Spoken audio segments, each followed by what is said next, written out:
Welcome back to another episode of Life After Corporate, my friends. And if you're new to our show, welcome home. This is a safe container for you to explore what it truly means to shift your identity from a corporate leader to entrepreneur. And today we have a very special guest, and we're going to focus the conversation on learning to trust yourself and trust your intuition and tap into your innate worthiness. And my guest is Alex Pursglove. And Alex is a modern day spiritual guide who's devoted to bringing the esoteric and the grounded human experience. She's a master transformational coach who has helped thousands of women around the world expand abundance in business while reclaiming their worth and authentic self-expression. Welcome to Life After Corporate, Alex. Thank you, Deb. I'm really, really honored to be here today. I'm so excited to have this conversation too. We met in a networking room hosted by a mutual friend, and we immediately bonded over the spiritual journey of entrepreneurship. So I would love for you to share with our listeners, what was your path to entrepreneurship? What were you doing, and how did that big aha moment, or was it a quiet whisper? What was the message that something needed to shift and entrepreneurship was the answer? Yeah, so I was sharing with you just a bit before we hopped on, Deb, that my journey actually really started in my early 20s. I'd been working in the film industry for a few years, and I dreamed of working in film since I was a young girl. I was really drawn to the idea of telling inspiring stories of redemption. I was a bit of a bullied kid when I was younger. I grew up in an angry home. I had a lot of depression and anxiety growing up, and I had found such comfort through film and through stories and people overcoming challenges. So I was drawn to that idea of storytelling. And so I got into the film industry. And yet my first few years there, this was before the Me Too movement. I had experienced a lot of, I'll just say, misalignment with the culture in the film industry. This young 22-year-old girl trying to make her way. And I just was not having a great experience, and it was not what I thought it was going to be in a lot of ways. And I also got into a very toxic, unhealthy relationship. And so I'm about to turn 25, and I found out I had a mass in my pancreas. I'd been dealing with some sickness and losing weight. And so I'd had this mass in my pancreas that I had biopsied. And the nurse called me and said, well, it's a solid pseudopapillary tumor with cancerous tissue. Wow. And at 24, hearing those words, cancerous tissue, was such a huge wake-up call for me. And I think really made me look at my life in a way that most 24-year-olds aren't examining, the meaning of their lives. And the night I got the diagnosis, I was so terrified. I was by myself that night. I went home, I fell down on my bathroom floor and just started sobbing. And I believe hit this point of just divine surrender where I said, okay, God, I'm scared. I don't know how much time I have left. Help me. and Wow. two clear things really came through as I was laying there just sort of praying and sobbing in a puddle of my own tears. And I felt this real clarity that, one, I wanted to experience a lot more divine love in my life. I wanted to know what unconditional love actually was. I wanted to receive it. I wanted to give it. I realized that I hadn't really had that experience fully in my life yet. So that mattered above all else. And then second, I wanted to make a more significant impact in my life. I knew I wasn't using my gifts, my talents in the ways I wanted to, being kind of a gopher that was getting coffee and making deliveries every day. And so I wanted to be so much more connected to my purpose. And I just knew that I wasn't really living alive. I wasn't playing full out in the way that I know I'm built for. And so that clarity came through so strongly. And I committed to myself that I was going to, once I recovered from my health, if I recovered, I was going to leave film, leave my relationship, and really start this quest to learning how to live a fully expressed life. Wow. First of all, mic drop. And, what's going through my mind right now is that, and this is going to sound weird to some people, but I think it'll sound right to you, is like, what a gift to have that experience at 24. And you're Really nodding was. your head, right? Mm-hmm. Yes, it really was. Because I it's that the direction of everything that has happened since, and young still, young still, beautiful, different stage, right? Different stage of life, but clearly you survived. And what has that faith done for you, and that pursuit of living a full life and expressing yourself fully? What what were some of the hard points that you had to go through, and what has it meant to you to really adhere to that internal commitment of Mm. living divine purpose? Mm. Well, it has been quite a journey, and I am in a very, very different place than I was then. So, yes, I nod along because while it was hard to see it while I was in it, getting through it, I look back now and see that as one of the greatest gifts in my life because it's set my life just on this entirely different path. And following that experience, I did leave my relationship. I did leave the film industry and I moved back to Pittsburgh, Pennsylvania, where I'm from. And I spent a few years really recovering from probably the lowest self-esteem, lowest self-worth Mhm. I had ever hit. At that point, like I said, my relationship was very toxic. And in some ways I felt like I had failed by leaving the film industry, even though I knew it's what I wanted because I'd had my heart set on it for so long. It was such an identity shift. And then I ended up working for a religious nonprofit. And I was raised in organized religious communities. And so I spent a few years there and I was in this pursuit of, you know, wanting to know God more, wanting to connect to you know, to this full expression, wanting to know myself better, wanting to recover from this low self-worth. And I was trying to find my way. And so there were a lot of challenges. I went through multiple identity level transitions. When I first started my business, I actually built it as a bridge between the religious community and the personal growth community. And, you know, the Christian communities that I had grown up in, a lot of them had a lot of limiting beliefs about personal growth and really discouraged it. There were so many limiting beliefs in the women I was working with, and you know, self-sacrificing and having to, you know, be the good woman means you people please, right? And you be the nice girl and the good girl, and so you follow the rules and you don't ask for a lot. And so I was really inspired to as I was growing through that in my own journey to help other women through that. And then I reached a point of continuing my own spiritual evolution where I ended up completely disconnecting from organized religion, feeling that I no longer was aligned and calling myself a Christian, even though I'm deeply spiritual. But I let go of that identity of being this brand that I'd built of being a Christian woman who was coaching other Christians.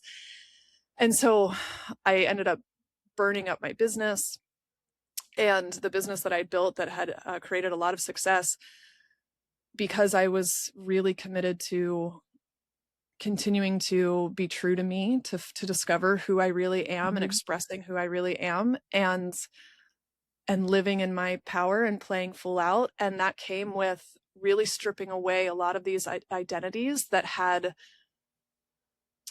been given to me throughout my Yes. life that I had been taught. And so Yeah. that was probably some of the most challenging things that I went through, and had me really confronting the depths of the unworthiness I felt when those identities were running the show. Yeah, let's just acknowledge that. So women in general are suffering from a collective trauma of unworthiness. And it's from our religious institutions, from our familial relationships, the culture, corporate culture.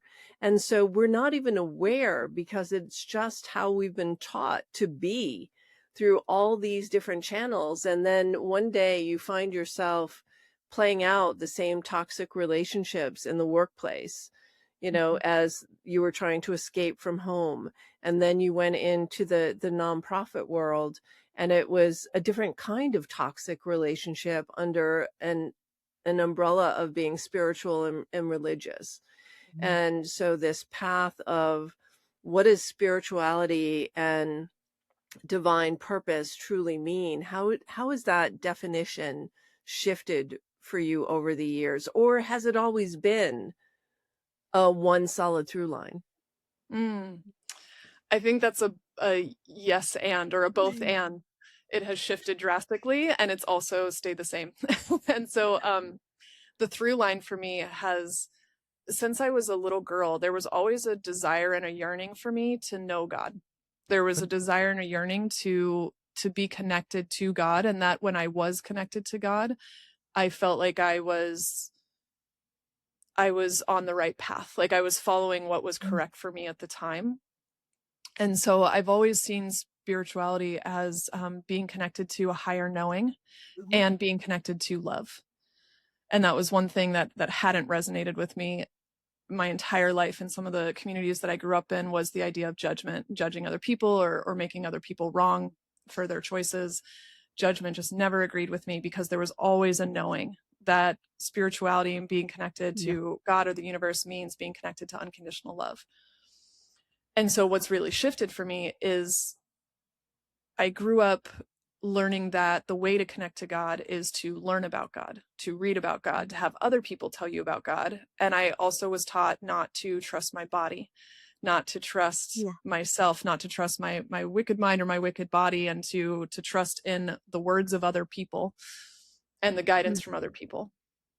And so that was the biggest shift for me as I went on this quest of learning who I really am, learning how to connect to divine love, learning how to be fully authentically expressed, was understanding that one of the most spiritual practices that you can actually do is knowing yourself. When you Yeah. remove the conditioning, when you remove the patterns, and ultimately when you stop outsourcing your authority to other people, because I think that's Mhm. actually one of the greatest effects of lack of worthiness, is we start Mhm. outsourcing to others.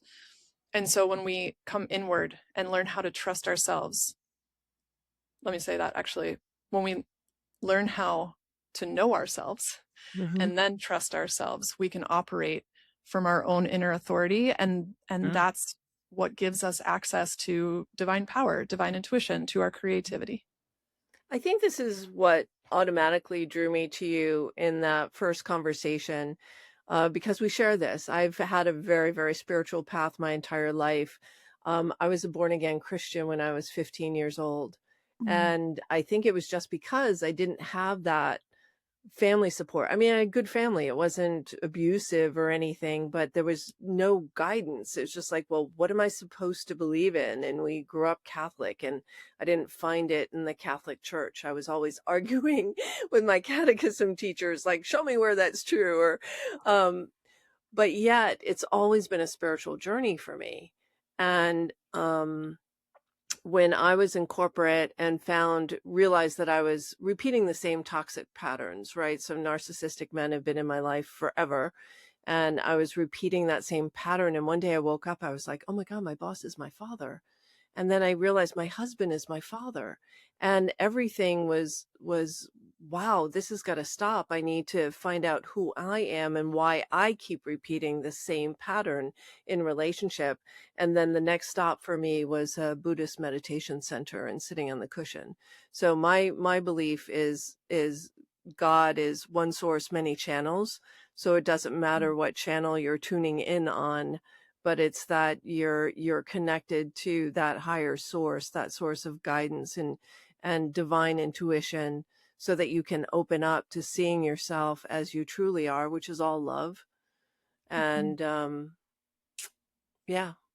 Yeah. So now you're helping other women find this within themselves. How is this working? What is going on in people's lives when they come to you? Yeah.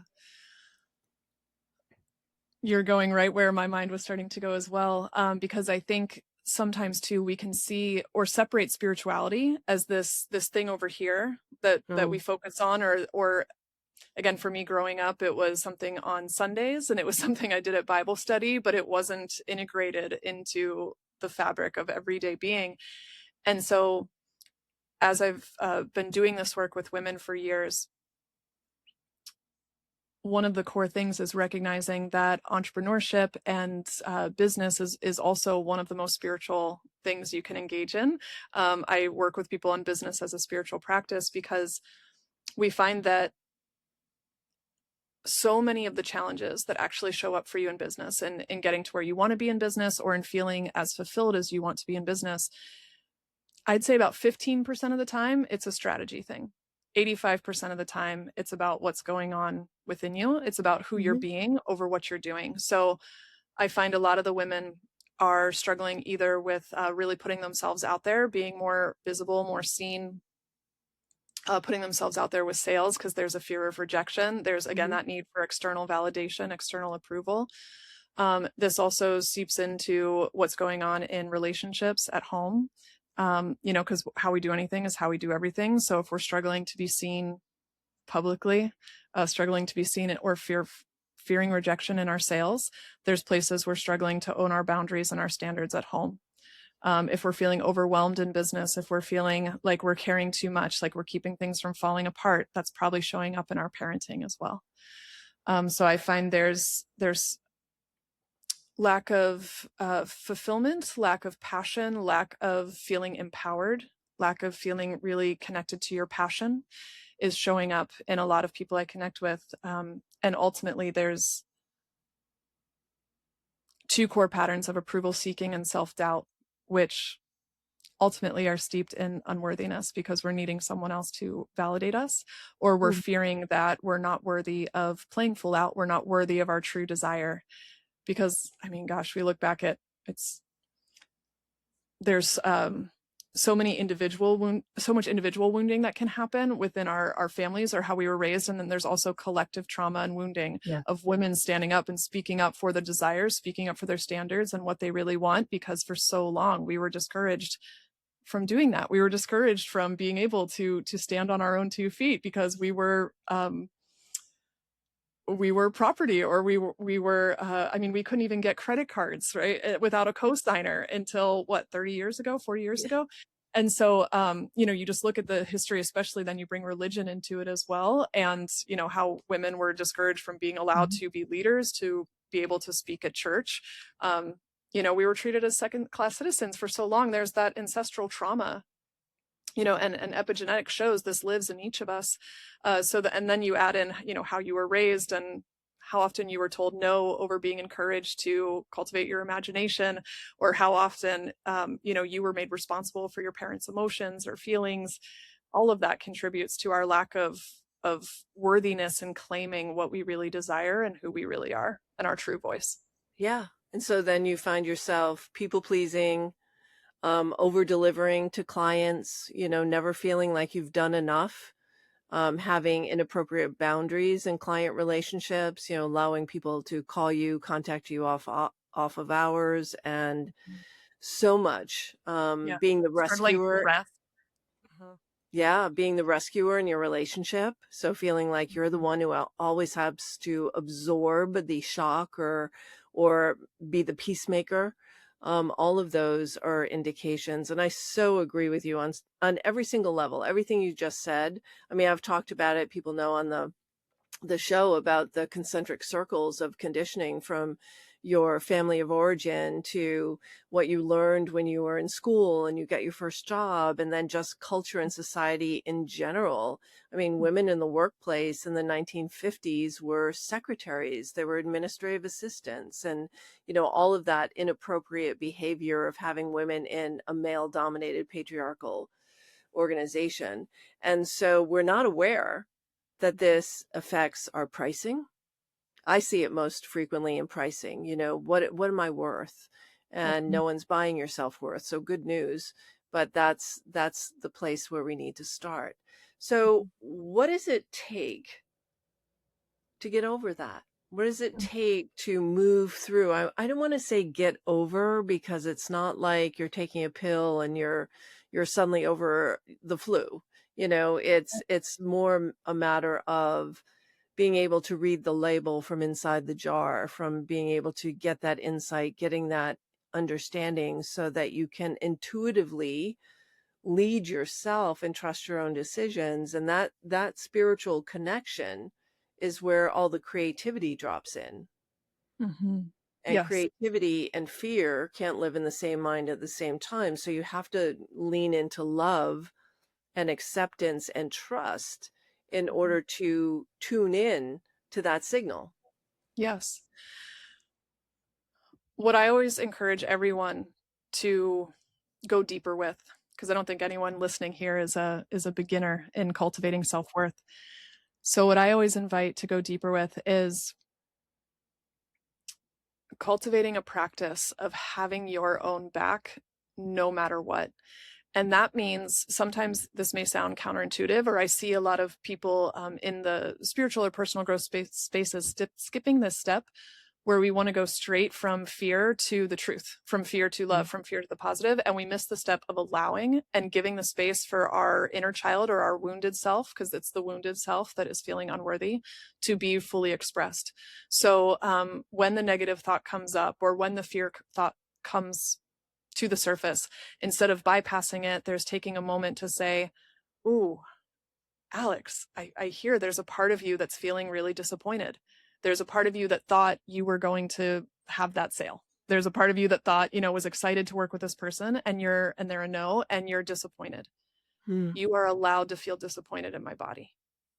You are allowed to feel this way.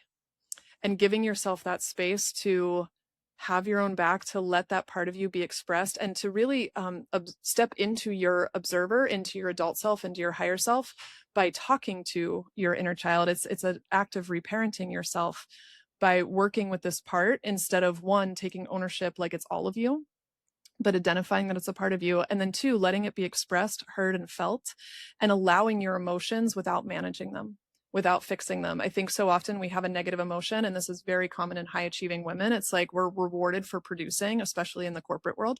Yeah. And so it's like, oh, I have a negative emotion. How do I fix it? What do I do? What's this showing me? Okay, like let me get past this. Oh, I know sales are just a numbers game. I know it's not actually rejection. Every no gets me closer to a yes. And it's like, yeah, all of those things may be true. And you're also a feminine being. You're feeling something. Your inner child is expressing something. So letting yourself be with what you feel, allowing it without managing it, and then coming in with the truth. It's like when you let yourself nurture you and take care of you, nourish you, let yourself feel, let it be expressed. And then you can bring in the powerful you, the more fiery side of you, the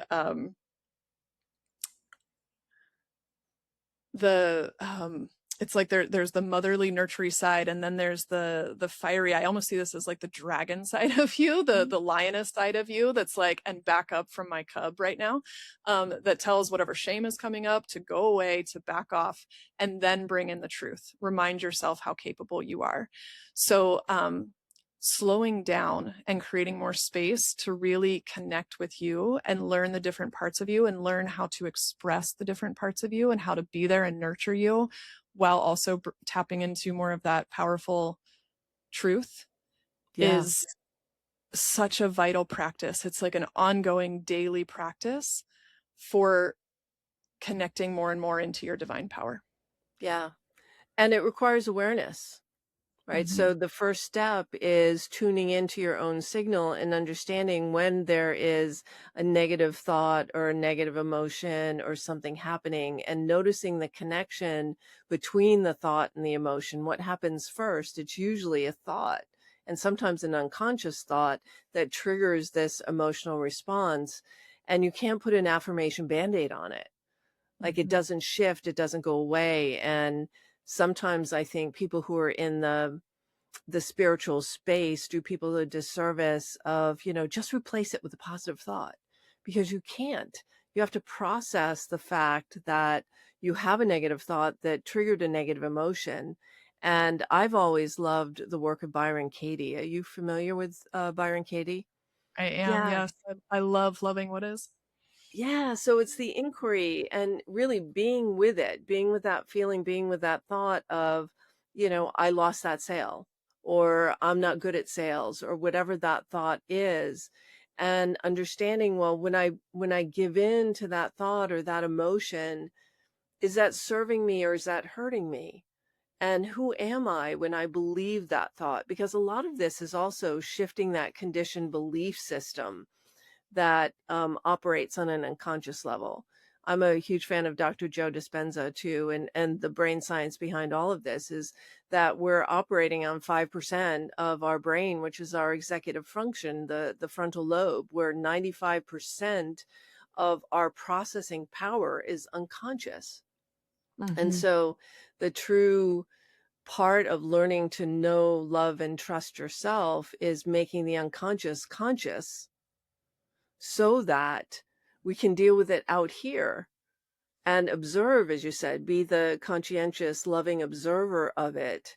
And that to me is the only way we can actually shift these negative emotions and transmute them and get rid of them. I mean, eventually, when I was doing this practice pretty significantly, it was on a daily basis, multiple times a day. It got to the point where the first question in the inquiry is, it's true. Is it true? And I would notice the thought. I would immediately go to, is it true? And it was no, and then it was gone. It became this almost automatic thing until the thoughts, the negative thoughts and emotions don't permeate as often in the form of self-judgment specifically. Yes, yes. Self-judgment and shame, I am a believer, never serves you. Never serves you. People who say, oh, no, you need a healthy amount of shame or judgment so that, when you know better, you can do better. So if you feel shame, it's pointing you. I just don't agree with that. I don't Mm. believe shame and self-judgment ever serves us. I do believe negative emotion serves us, and that there's, it's signals that there's Yeah. something not fully aligned with us.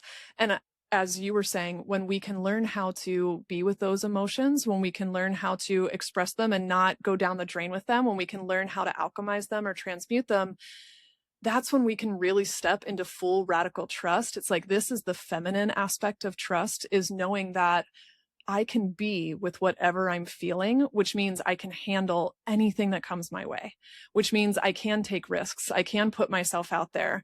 I can do the scary things because I know how to have my own back no matter what.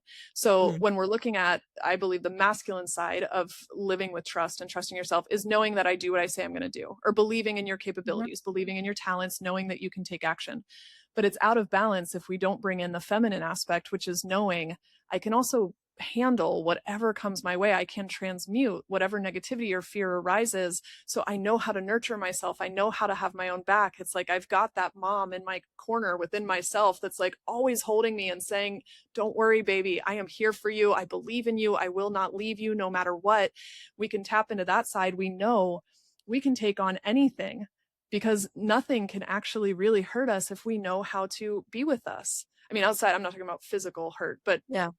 nothing, no risk we take in business can, or in our relationships, can truly hurt us when we are there with us and when we know how to be with negative emotion, and we can be with it because we know how to remove the shame.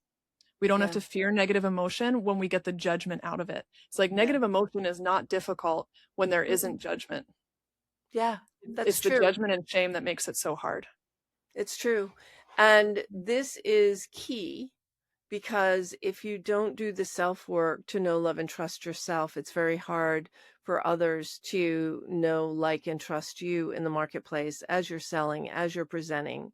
And then visibility becomes performative because it's not coming from the core, it's coming from the shoulds, the musts, the have tos, and the judgment side of space. And it's misaligned.